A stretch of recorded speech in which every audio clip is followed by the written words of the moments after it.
So guys দেখতে পাচ্ছ আমার সামনে ইয়ামাহা কোম্পানির MT-15 একটা গাড়ি। তো এই গাড়িটা স্টার্ট কোনো রকমও নিচ্ছে না, মানে কোনোভাবেই স্টার্ট নিচ্ছে না। গাড়িটা কি প্রবলেম? একটা ছোট্ট প্রবলেম, কিন্তু মাথা নষ্ট করে ফেলেছে ভাই। ঠিক আছে, এটা মাথা নষ্ট করার মতনই কাজ। এই ভিডিওটা কিন্তু প্রত্যেকটা মিস্ত্রি ভাইদের জন্য উপকারে আসবে, যারা বিশেষ করে MT-15 কাজ করো কিংবা ইয়ামাহা কোম্পানির BS6 গাড়িগুলোর কাজ করো। তো এদিকে দেখো, গাড়িটা প্রপার ওয়ান আছে, গাড়িতে হর্ন ওয়ার্কিং আছে, গাড়িতে সেলফ ওয়ার্কিং আছে, এবং কি গাড়িতে ইনজেক্টরের ফ্লো আছে। তারপরে তোমার স্পার্কিংও আছে। স্পার্কিংটা দেখো, এই যে গাড়িতে কিন্তু স্পার্কিংও আছে।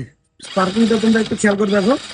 ঠিক আছে, গাড়ি স্পার্ক প্লাগও ঠিক আছে, তবুও গাড়ি স্টার্ট নিচ্ছে না। আমি এখানে ধরে রাখছি, ঠিক আছে, ধরে রাখছি। এই জায়গায় ধরে রাখলে কিন্তু গাড়িটা স্টার্ট হওয়ার কথা। ঠিক আছে, এই যে গাড়িটা একবার স্টার্ট নিল, ঝিকি ঝিকি পেড়ে তারপরে বন্ধ হয়ে গেলো। এই যে ঝিকি পেড়ে বন্ধ হয়ে যাচ্ছে। এই যে এই যে এই যে রোগটা দেখে নাও তোমরা।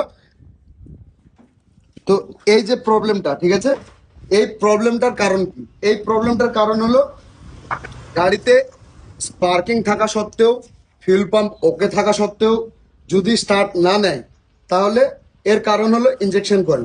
ইঞ্জেকশন কয়েল শর্ট, সেটা তোমাদের সামনে লাইভ দেখিয়ে দিচ্ছি। আমার কাছে ভালো একটা ইঞ্জেকশন কয়েল আছে, তো সেটা আমি সেট করব আর গাড়ি ওয়ান সেলফে স্টার্ট করে রেস করে দেখাবো। গাড়ি কিন্তু এটাতে রেস দিচ্ছিল না কোনো রকম, একবার স্টার্ট হচ্ছিল, স্টার্ট হয়ে বন্ধ হয়ে যাচ্ছিল বারবার। আর এই কয়েলটা লাগিয়ে তোমাদেরকে দেখাচ্ছি প্রপার রেসিং আর প্রপার স্টার্টিং। তো দেখো আগে তোমরা, এটা লাগিয়ে দিচ্ছি। এই ইঞ্জেকশন কয়েলটা কিন্তু একদম ভালো আছে। তো এই যে এর স্পার্কিংটা দেখো, এর যে ভালো স্পার্কিং বুঝবে কিভাবে? এই যে ওই স্পার্কিংটাই কিন্তু তোমরা ভিডিওটা একটু টেনে দেখবে পিছনের দিকে, ওই স্পার্কিং কিন্তু সাউন্ড হচ্ছিল না। ঠিক আছে, এই স্পার্কিং এর একটা সাউন্ডটা দেখো। এই যে এই যে